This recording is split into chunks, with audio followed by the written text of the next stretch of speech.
Sekarang kamu bisa memunculkan pop-up Windows dengan mengklik tombol Home dan kamu bisa melakukan multitasking sambil menonton video analisa pagi tanpa berlangganan YouTube Premium. Hai semuanya, gimana kabar kalian? Semoga selalu dalam keadaan baik. Jadi welcome back again di Anda Greystone Channel dan ini adalah segmen analisa pagi, segmen di mana kita akan mengulas untuk update news dan juga pergerakan dari market, khususnya market dari Bitcoin. Teman-teman, sorry banget hari ini saya bikin videonya telat ya karena ada satu masalah dengan internet connection. Jadi sekarang udah fix, teman-teman. Jadi teman-teman sebagai gantinya kita akan bikin live session nanti sore jam 6 WITA ya, berarti jam 5 ya, jam 5 something kalau waktu Indonesia Barat. Kita akan bikin live sebab banyak teman-teman yang minta dibahas suatu koin dan aku belum sempat bikin video analisa kripto. Jadi kita akan langsung aja ulas nanti di live session. Buat teman-teman yang pengen ikutan, langsung aja ikutan, subscribe dan juga notifikasinya diaktifkan. Itu kondisi dari market kripto overall hari ini merah, rata-rata merah. Altcoin kemarin kena tekanan lumayan signifikan disebabkan karena Bitcoin dominance meningkat kembali meskipun peningkatannya tidak ekstrim. Tapi udah cukup bikin cedera banyak altcoin. Dan hari ini tanggal 10 Januari 2025, semoga marketnya positif 10 hari menjelang pelantikan dari Donald Trump ya. Dan teman-teman, ada banyak ketidakpastian yang saya temukan di pasar saat ini. Jadi dalam range waktu yang cukup panjang ini bakalan ada banyak drama sepertinya. Dari kalender ekonomi, hari ini kita akan dapat beberapa sentimen data yang cukup penting. Salah satunya adalah data M2 money stock dari China. Ini kemungkinan money supply-nya akan meningkat ya, yang berarti ya pergerakan ekonomi harusnya mendapatkan stimulus terutama untuk market Asia.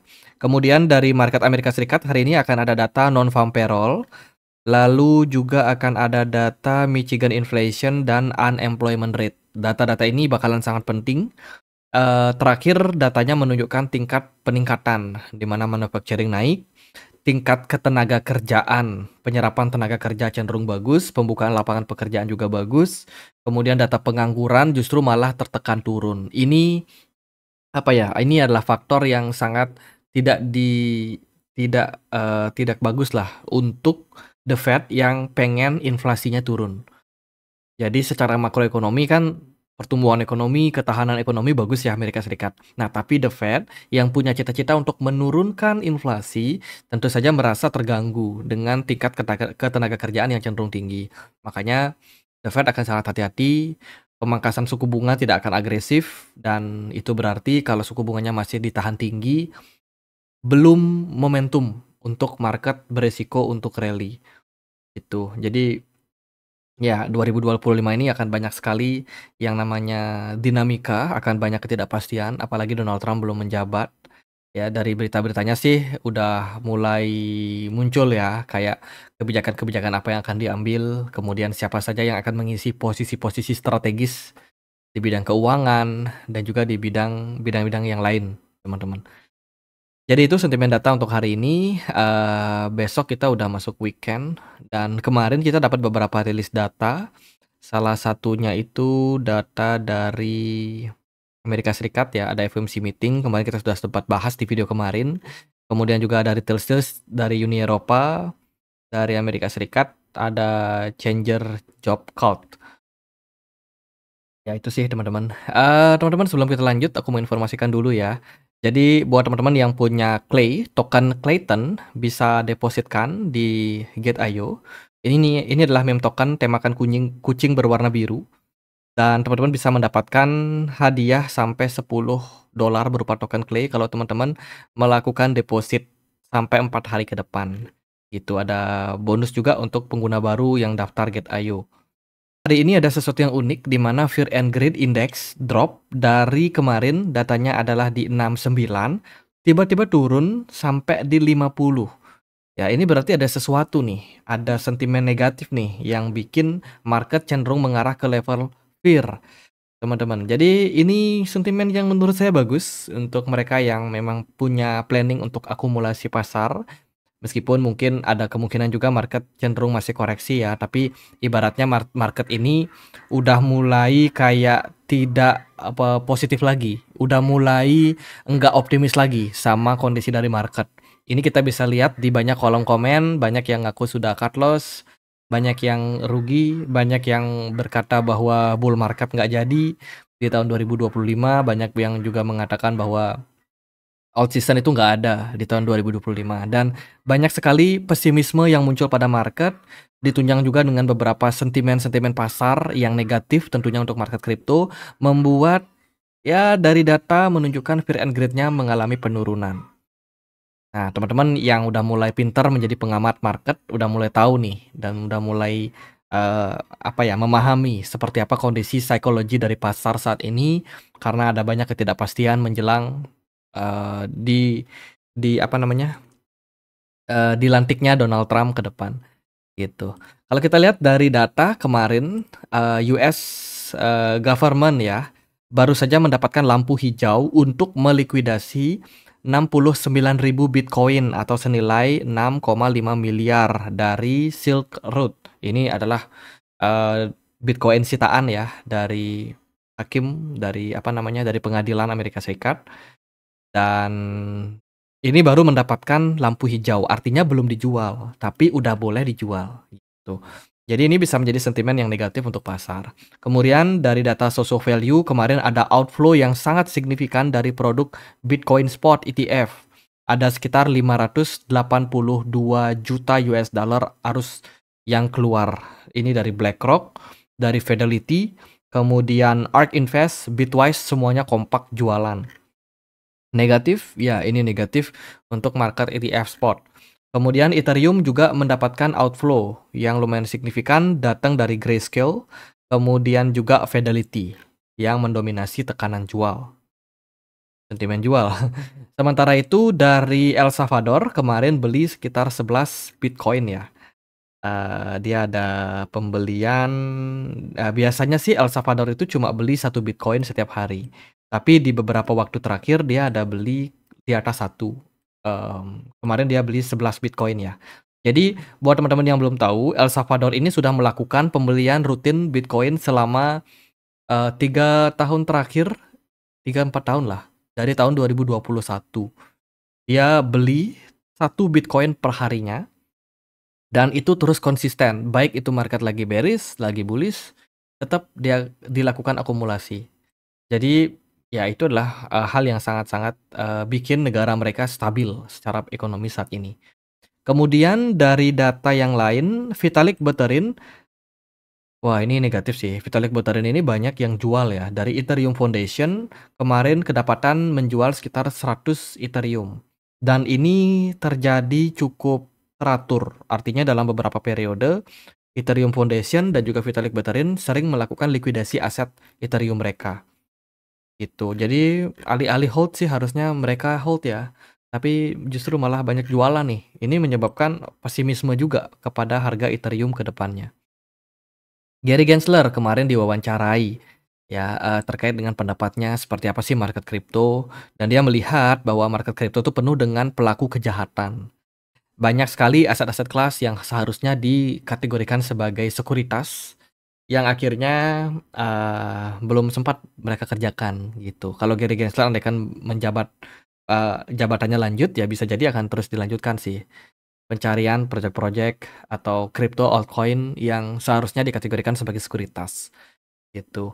Kemudian juga dari chairman CFTC atau Bapepti-nya Amerika Serikat juga dikabarkan akan mundur ya di tanggal 20 Januari nanti. Jadi udah stepping down, dan Donald Trump saat ini sedang sibuk mencari siapa kandidat yang akan mengisi posisi CFTC. Kalau yang mengisi posisi dari SEC kan udah tahu tuh Paul Atkins.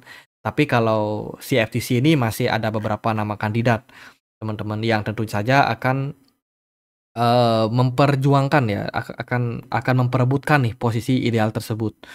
Dari mana kita tahu? Ya dari banyaknya perusahaan-perusahaan yang memberikan donasi kepada Donald Trump. Donasi tersebut bukan sebuah sebuah pemberian cuma-cuma, tapi itu berarti akan ada orang-orang kepercayaan dari banyak institusi besar yang pengen dititipin, teman-teman, dititipin masuk ke apa namanya, posisi strategis di pemerintahan gitu. Dan itu akan membawa kebijakan-kebijakan yang menguntungkan untuk perusahaan yang memberikan donasi tersebut gitu. Jadi masih dicari siapa yang kira-kira akan mengisi posisi dari CFTC. Lalu FTX, salah satu crypto exchange yang bubar di tahun 2021, Black Swan kemarin ya, mengatakan bahwa akuisisi Backpack terhadap cabang di Uni Eropa belum disetujui oleh pengadilan. Jadi kabarnya FTX cabangnya Uni Eropa itu bakalan diakuisisi, bakalan dihidupkan kembali lah istilahnya seperti itu, guna untuk beroperasi kembali, teman-teman. Tapi si FTC yang global itu memang udah collapse, sudah dinyatakan bangkrut. Tapi yang khusus di cabang Uni Eropa ini masih dipertimbangkan ya, tapi belum mendapatkan keputusan resmi dari pengadilan. Lalu data dari posisi cadangan entitas Amerika Serikat mencapai all time high-nya untuk Bitcoin ya. Sekarang berada di 65%, lebih tinggi dari entitas non Amerika Serikat. Ada peningkatan memang jumlah dari reserve ya Bitcoin, teman-teman. Lalu Grayscale baru saja melakukan rebalancing untuk produk multi asset fund. Ada beberapa yang sepertinya masuk dalam basket mereka atau dalam pembaruan dari basket mereka. Ini diumumkan di tanggal 6 Januari. Ada beberapa aset kayak Near Protocol, Render, Bitensor, Filecoin, The Grab, GRT, dan juga Livpeer ya, LPT. Kemudian ini diganti untuk apa namanya, persentasenya ya teman-teman di beberapa pilihan aset kelas. Jadi kan intinya Grayscale ini bikin sebuah reksadana gitu, di mana di dalamnya terdiri dari beberapa aset kelas koin yang memang sudah dipilihkan sesuai dengan yang mereka lihat punya potensi gitu. Jadi di apa namanya, dipilihkan, nanti investor boleh beli aset-aset yang mereka apa namanya, sudah masukkan ke dalam keranjang yang namanya reksadana multi asset fund gitu. Nah, ini di rebalancing nih, mana yang kira-kira punya potensi itu akan ditingkatkan persentasenya, mana yang kurang mungkin akan dikurangi gitu. Apakah ngefek kepada altcoin? Ya selama Bitcoin dominance naik ya nggak terlalu sih, teman-teman. Jadi hari ini kita melihat pergerakan dari Bitcoin mengalami rejection ya. Kemarin Bitcoin sempat turun, drop sampai 91.000, balik lagi ke area support. Dan sekarang muncul indikasi pembalikan arah jangka pendek. Nampaknya sih market akan segera balik ya, naik teman-teman secara jangka pendek. Karena ada beberapa sentimen dari pelaku pasar juga. Apalagi besok udah masuk weekend, pasti akan banyak yang ya taking profit lah. Ya ada banyak trader yang taking profit, sehingga mungkin tekanan jual akan berkurang. Tekanan beli tentunya akan berkurang. Dan ada opportunity di weekend hari Sabtu besok, market sedikit dikasih nafas teman-teman. Setelah di-press banget nih selama 8 Januari sampai sekarang ya, market itu di-press terus. Ada tekanan jual yang lumayan signifikan ya, yang menurut saya merupakan sebuah tekanan jual yang cukup masif lah, cukup besar seperti itu. Ditunjang juga dengan Bitcoin dominance yang cenderung meningkat, ini merupakan sebuah sentimen yang kurang begitu bagus ya untuk banyak altcoin. Kalau secara intermarket analysis, market wait and see. Mereka nggak berani gegabah karena presiden yang baru ini cukup apa ya, cukup sulit ditebak, teman-teman. Donald Trump ini sulit ditebak secara kebijakan, kapan akan diluncurkan itu benar-benar bisa sangat-sangat tiba-tiba. Jadi market nggak mau mengambil keputusan terlalu terburu-buru. Bahkan SEC aja kita tahu apa namanya, baru akan dilantik juga ya untuk mereka punya pemimpin. CFTC juga baru akan dicarikan siapa kandidatnya. Kemudian The Fed aja, Jerome Powell itu nggak berani terburu-buru gitu. Jadi ya di posisi sekarang sih menurut saya bakalan bener-bener kayak kehilangan power untuk Bitcoin selama tenggang waktu sampai 9-10 hari ke depan sampai nanti Donald Trump benar-benar dilantik. Gitu. Andai kata kalau skenario tersebut terjadi, market flat ya kan, market belum terlalu bisa recover, bisa jadi ketika pelantikan Donald Trump market akan positif gitu. Ya tergantung sih, sebab fase saat ini kita masih mendapati ada tekanan jual yang terjadi pada market dan belum ada indikasi pemulihan selain dari pergerakan banyak kripto yang sudah berada dalam posisi level support, teman-teman. Di beberapa pergerakan Bitcoin kita sudah sempat spill ya di monthly time frame, kita harus bisa rally closing hijau. Itu nggak bisa ditolak sih teman-teman. Karena kalau kita melihat dari pergerakan Bitcoin di monthly time frame itu jelek. Ya, di closing Desember kemarin jelek banget.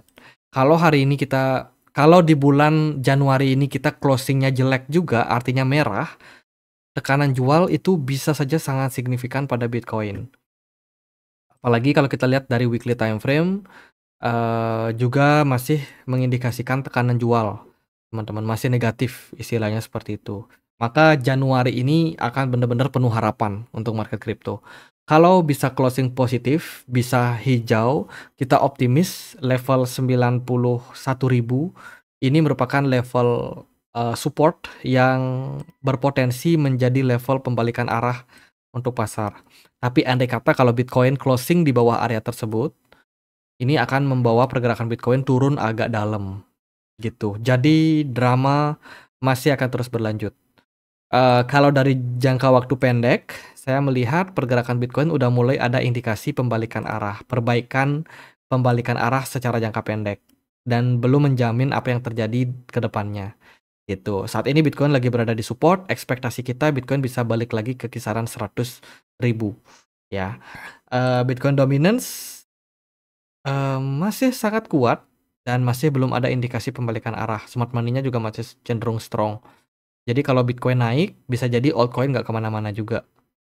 Gitu. Beberapa altcoin juga naik paling cuma 2%, 0, sekian persen, nggak terlalu signifikan. Gitu. Jadi di fase yang seperti ini,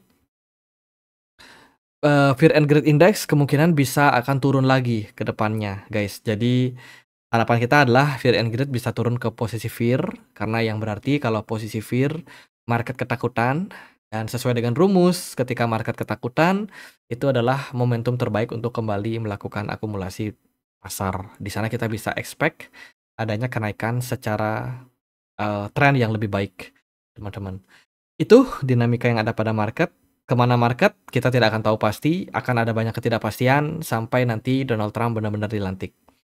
Gitu aja buat update kali ini. Teman-teman, kita punya komunitas juga di Telegram. Bagi teman-teman yang mungkin mau join, linknya ada di kolom deskripsi video ini.